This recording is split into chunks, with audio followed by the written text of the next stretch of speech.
Get ready to explore the captivating world of the Merovingians, the dynasty that ruled much of Western Europe for over 200 years. These weren't your typical medieval monarchs. We're talking kings with a reputation for extracurricular activities, queens who weren't afraid to get their hands dirty, and a family tree so tangled it would make your head spin.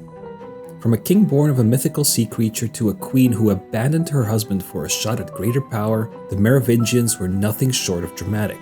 Their story is filled with epic battles, cunning schemes, and shocking betrayals that would rival any modern-day soap opera. Join me as we delve into the lives and legacies of these fascinating figures, exploring the rise and fall of a dynasty that shaped the course of the European early Middle Ages. It's a story you won't want to miss. Chapter 1: Origins of the Merovingians. Our story begins in Tornacum, Gaul, modern-day Tournai, Belgium, with a Frankish king named Childeric, an ally of Rome. Childeric was the son of Merovech, a semi-mythical figure said to have been born from the quote-unquote union of a woman and a Kinotaur, a legendary five-horned sea creature. Tasked with keeping smaller Frankish tribes in check and providing military aid to Rome, Childeric secured autonomy for his people and quite possibly a share of riches along the way. Augidius, master of soldiers in Gaul, called upon Childeric to help him defend Roman territories in Gaul from barbarians such as the Visigoths and the Saxons. But Childeric fell out of favor with his subjects. Why? Well, that depends on who you ask. Some say his policies rubbed people the wrong way. Others claim it was his, let's say, extracurricular activities. Apparently, he had a bit too much interest in the daughters of his subjects. Personally, I find the second explanation more believable, as you'll see shortly. So off he went to Thuringia. Childeric, as we mentioned before, had a certain je ne sais quoi with women, and his charm worked wonders on the Queen of Thuringia.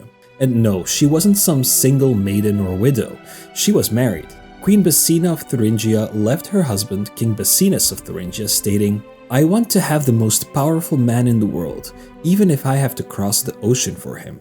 She chose for the King of the Franks.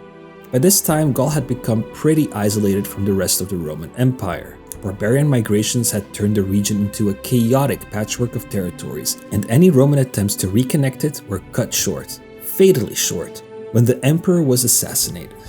That left Augidius, our plucky rebel, to carve out his own little slice of power, the kingdom of Soissons. However, Augidius's untimely death in 464 left a leadership vacuum in northern Gaul, presenting an opportunity for Childeric to solidify his power. With Basina by his side, Childeric made his big comeback. And let's be honest, it wasn't just about brute force. His return was a masterclass in diplomacy. While tensions with Syagrius, Augidius' son, simmered in the background, Childeric kept things cool enough to avoid open conflict.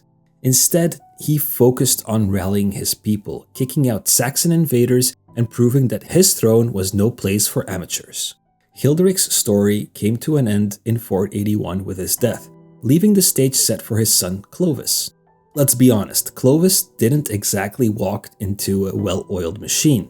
The Frankish kingdom at this point was like a jigsaw puzzle with half the pieces missing. These centralized tribes came and went as they pleased, and thanks to the system of partible inheritance, where property was divided equally among heirs, loyalty wasn't exactly a guarantee. And yet Clovis, he had big plans, as we will see later.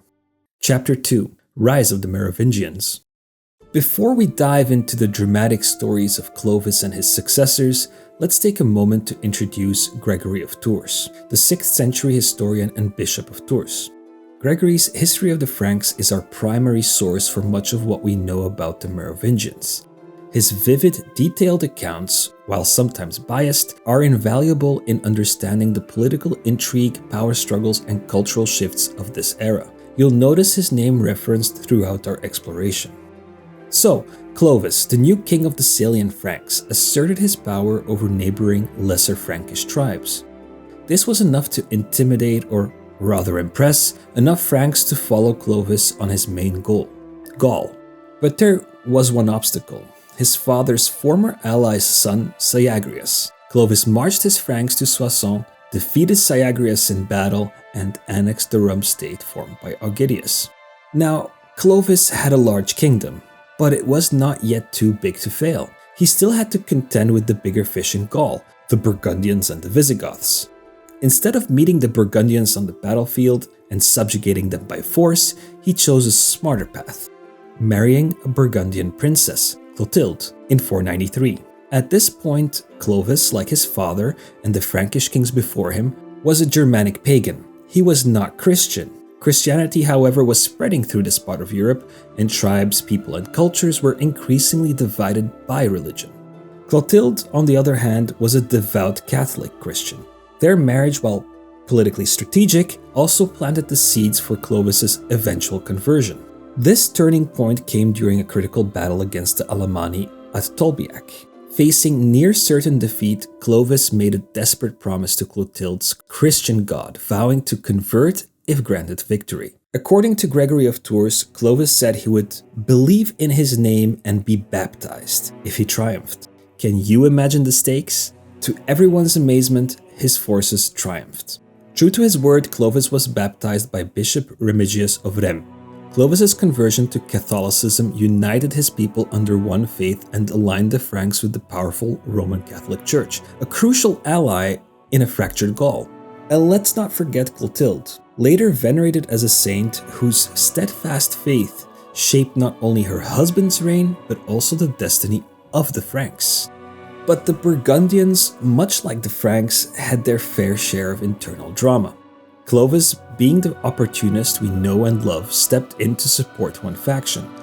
His help tipped the scales and the Burgundians eventually united, though at the small price of becoming Clovis's tributaries.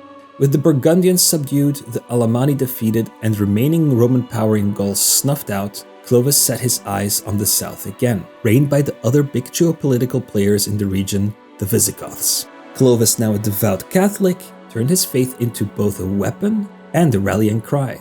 Framing his war against Alaric II, an Arian Christian and king of the Visigoths, as a holy mission was a smart move. Aligning with the Roman Catholic Church gave his campaign a divine seal of approval and united his people under a shared purpose. Pretty clever, right? In 507, the two kings clashed in the decisive Battle of Vaillé. Clovis's forces triumphed, Alaric II was slain, and the Visigoths were left reeling. Who doesn't love a good underdog story? Like this video if you agree. This victory didn't just expand his territory, it cemented Clovis's image as a warrior king blessed by faith and fortune. After smashing the Visigoths at Vaillé, Clovis scooped up Aquitaine and brought most of Roman Gaul under his control. His new subjects were not hostile about the whole takeover. Sharing the same religion tends to help with that.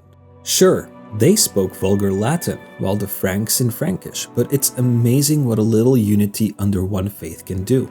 While Clovis elevating the Frankish kingdom from a small regional player to an early medieval superpower, he spent his final years solidifying his control over the remaining Frankish tribes. Clovis I, king of the Franks, passed away in 511, leaving his legacy to his 4 sons.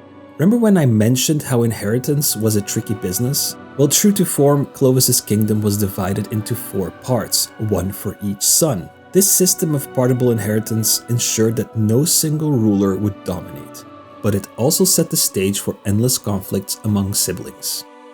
Chapter 3: The Merovingians in their prime. Clovis's 4 sons, Theodoric, Clodomir, Childebert, and Chlothar, found themselves heirs to a kingdom that looked united on the surface but was riddled with cracks. Each inherited a portion of their father's kingdom, but the partible inheritance system promises one thing: conflict. Theodoric, the eldest, inherited the kingdom of Metz. But what does inheriting mean when the borders of your land are anything but secure? To stabilize his rule, Theodoric spent the first decade of his reign in nearly constant warfare. In the north, he repelled a Danish invasion, following his father's footsteps as a warrior king. He subjugated the Thuringian tribes, cementing his dominance in the region. And in the south, Theodoric pressed into Aquitaine, continuing his father's mission to secure former Roman territories. Clodomir, the king of Orleans and the second son of Clovis, had his own challenges. Imagine being boxed in on all sides by ambitious brothers, all vying for dominance. In 523, an opportunity arose. Burgundy, weakened by a succession crisis, became the perfect target. Clodomir didn't hesitate. He rallied his brothers Childebert and Chlothar to join him in a campaign. Together, they captured the Burgundian king Sigismund and his family. But what do you do with a captured king? That's the question Clodomir faced. Ultimately, he chose to execute Sigismund and his family, eliminating potential resistance. In my opinion, this was a mistake. If you're going to kill a king and his family, make sure to kill all of his family. Some foreshadowing for what's to come. This decision disrupted Burgundy's leadership but left the region unstable, setting the scene for further conflict. A year later, Clodomir would have to pay his dues. In 524, Sigismund's brother Godomar gathered the Burgundian forces and launched a counteroffensive. Clodomir, without the full support of his brothers, marched into battle at Vézérons. The outcome? Disaster. Clodomir met a bloody end at Vézérons. His ambitions cut short. His death left his kingdom vulnerable, and his lands were quickly divided between Childebert and Chlothar. This divide didn't go smoothly.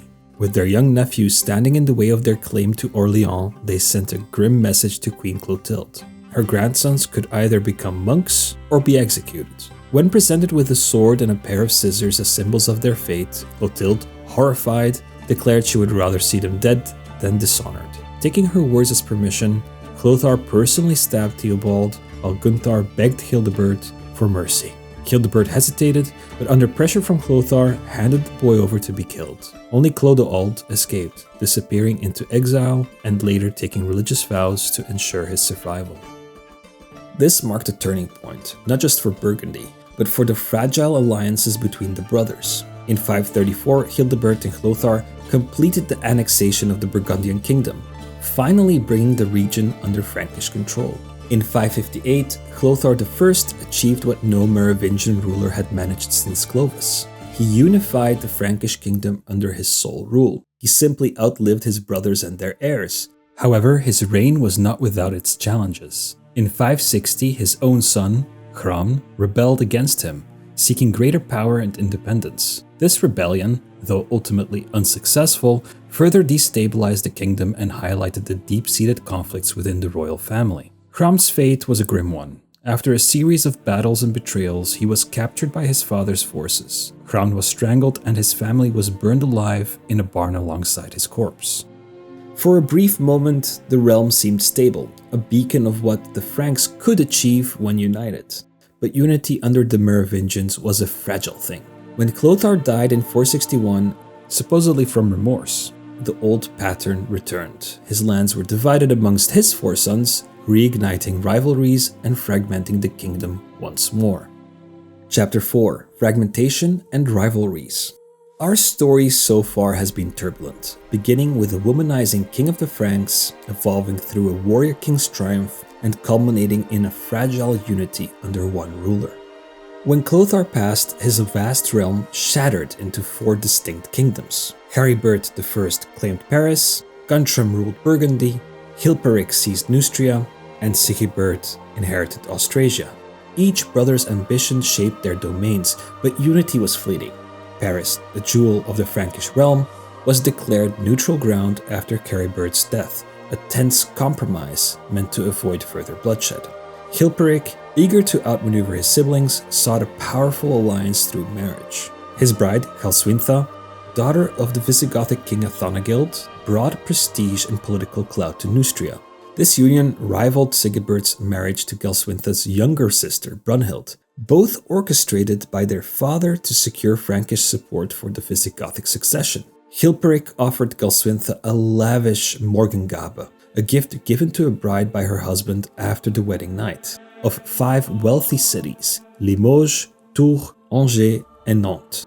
It seemed like a perfect match. But the honeymoon didn't last. Galswintha grew disillusioned by Chilperic's blatant favoritism towards his mistress, Fredegund. Gregory of Tours recounts how Chilperic showed no respect for her at all, detailing the insults she endured. Galswintha expressed her desire to return to her homeland, but Chilperic refused. Then, one fateful night, Galswintha was found strangled in her bed. Gregory states unequivocally, Chilperic ordered Galswintha to be strangled and found her dead on the bed. Suspicion immediately fell on both Chilperic and Fredegund, who married soon after the queen's death. Though Gregory's account paints Childeric as the villain, some argue political motives may have played a role. Regardless, the murder ignited a firestorm. Brunhild, devastated by her sister's murder, turned her grief into a fiery quest for justice. Her personal vendetta against Childeric and Fredegund soon evolved into a bitter rivalry between Austrasia and Neustria. While emotions ran high, the conflict was also a battle for supremacy in the Frankish kingdom. By 575, Sigebert had the upper hand. His forces captured key Neustrian territories and victory seemed within reach. At Vitry-en-Artois, he prepared to be proclaimed King of Neustria, but Fredegund, ever resourceful, hatched a deadly plan. She recruited 2 young assassins, armed them both with poisoned scramazaxes, and sent them into Sigebert's camp, disguised as defectors. Gregory vividly recounts their bold act. They smeared their scramazaxes with poison, hung them back on their belts, and raced to see if they could get close to King Sigebert. As the unsuspecting king paused to hear them out, they struck swiftly, fatally wounding him. Sigebert's death turned the tide of the conflict and cemented Fredegund's reputation as a cunning and ruthless adversary. But before the conflict escalated further, there's another twist in the tale. In 580, Fredegund, ever the cunning strategist, found herself in a predicament with her daughter, Riganth, who was betrothed to King Recared of Visigothic Spain. She was jealous of her own daughter, Riganth, who continually declared that she would be mistress in her place. Fredegund waited her opportunity and, under the pretense of magnanimity, took her to the treasure room and showed her the king's jewels in a large chest. Feigning fatigue, she exclaimed, "I am weary. Put thou in thy hand and take what thou mayst find." The mother forced down the lid on her neck and would have killed her had the servants not finally rushed to her aid. In 584, Childeric met a similar fate. Ambushed near his villa in Chelles, he was struck down by an assassin's blade. Gregory narrates, "As the king dismounted from his horse, resting one hand on the shoulder of a servant, a man unknown came forward and struck him under the armpit, and with a second blow stabbed him in the stomach. He cried out and fell to the ground, dying soon after." Rumors swirled, implicating Fredegund herself or her enemies in the plot. Whatever the truth, Childeric's death plunged Neustria into chaos. Fredegund, now a widow and mother to the infant Clotaire II, wasted no time consolidating her power. Gregory describes her as a serpent, cunning and deadly, capable of outmaneuvering even her most formidable foes. Fredegund strengthened her position through alliances, intimidation and political machinations, eliminating rivals and securing her son's throne. But her feud with Brunhild only deepened. And then there's the story of Bishop Pretextatus of Rhone, a man who found himself caught in the crossfire between Fredegund and Brunhild. Initially, Fredegund favored the bishop, but their relationship soured and she accused him of supporting Brunhild. In 586, in a shocking display, Fredegund orchestrated an assassination during a church service. This audacious act not only escalated the conflict, but also solidified Fredegund's reputation as a woman who would stop at nothing to maintain her power. Fredegund and Brunhild's rivalry transcended personal grievances, becoming a symbol of the broader struggles within the Frankish kingdom.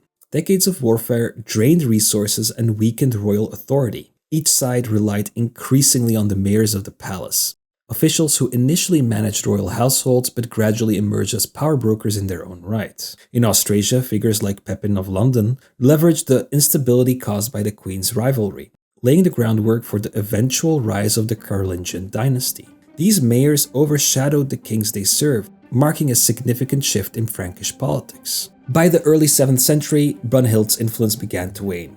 Her centralizing policies alienated Austrasian nobles who resented her control. In 613, Clotaire II, Fredegund's son, capitalized on this discontent. Leading a coalition of disgruntled nobles, he captured Brunhild, accused her of heinous crimes, and exacted brutal vengeance. Gregory of Tours recounts that Brunhild was tied to a horse and dragged to her death. This marked the violent end of her political career and the beginning of the Merovingians' decline. Chapter 5: The Decline of the Merovingians. The execution of Brunhild in 613 marked a turning point in the Merovingian Dynasty's history. Her death, ordered by Clotaire II, was not just the violent end of a formidable rival, but also a symbolic shift in balance of power within the Frankish kingdom. With Brunhild gone, Clotaire II consolidated his position as the sole ruler, But this consolidation came at a cost: the continued erosion of royal authority. Clotaire II recognized that ruling such a vast and fragmented kingdom required the cooperation of the aristocracy. At this end, he issued the Edict of Paris in 614, a landmark legal reform that sought to appease the nobility by curbing the abuses of royal officials. This move, while stabilizing his rule in the short term, ceded significant power to regional magnates and entrenched their autonomy. The monarchy became increasingly dependent on local elites, further diluting its central authority. As Clotaire II ruled, the mayors of the palace began their steady rise to prominence. Their influence expanded as weak Merovingian kings struggled to maintain control over their domains. The seeds of this shift had already been planted during the reigns of Brunhild and Fredegund, but it was under Clotaire's successors that the mayors of the palace truly emerged as the kingdom's power brokers. Dagobert I, Clotaire's son, was the last Merovingian king to exercise significant authority. Ascending to the throne in 629, Dagobert inherited a realm that was still largely intact. His reign was marked by efforts to consolidate royal authority and promote cultural flourishing. Dagobert patronized the arts, supported the construction of churches, and upheld justice throughout the realm. However, his reign was also the swan song of the Merovingian kingship. After his death in 639, the Frankish kingdom splintered once again, with partible inheritance dividing his territories amongst his sons. The ensuing period saw a series of minor kings, often mere figureheads controlled by the increasingly powerful mayors of the palace. The Merovingians earned the moniker the Do-Nothing Kings, as their role was reduced to ceremonial duties while the real power lay in the hands of their administrators. These mayors, most notably figures like Pepin of Herstal and his son Charles Martel, capitalized on the weakness of the monarchy to solidify their own positions. Charles Martel, serving as mayor of the palace from 715, effectively ruled the Frankish kingdom in all but name. His military prowess, exemplified by his decisive victory at Battle of Tours in 732, cemented his reputation as the savior of Christendom. This battle, where Charles's forces halted the advance of the Umayyad Caliphate into Western Europe, was not just a military triumph but a defining moment in European history, earning him his name and title, the Hammer, or Martel. Beyond his battlefield successes, Charles excelled as a statesman, strengthening the Frankish military system by implementing a feudal model that relied on mounted warriors supported by land grants. Despite his dominance and the central role he played in shaping the Frankish state, Charles refrained from claiming the crown, instead choosing to maintain the facade of Merovingian rule. This strategic decision preserved the legitimacy of the monarchy while allowing him to consolidate power behind the scenes, paving the way for the eventual rise of the Carolingians. It was Charles's son, Pepin the Short, who finally formalized this transition. By the mid-8th century, the Merovingians were little more than puppets. In 751, with the blessing of Pope Zachary, Pepin deposed the last Merovingian king, Childeric III, and declared himself king. This act not only ended the Merovingian Dynasty, but also ushered in the Carolingian era, a period that would see the Frankish kingdom rise to unprecedented heights under rulers like Charlemagne. Curious about Charlemagne? That's a story for another video. Hit subscribe so you don't miss it. Thank you for exploring this fascinating chapter with me. Check out my sources below and see you in the next one.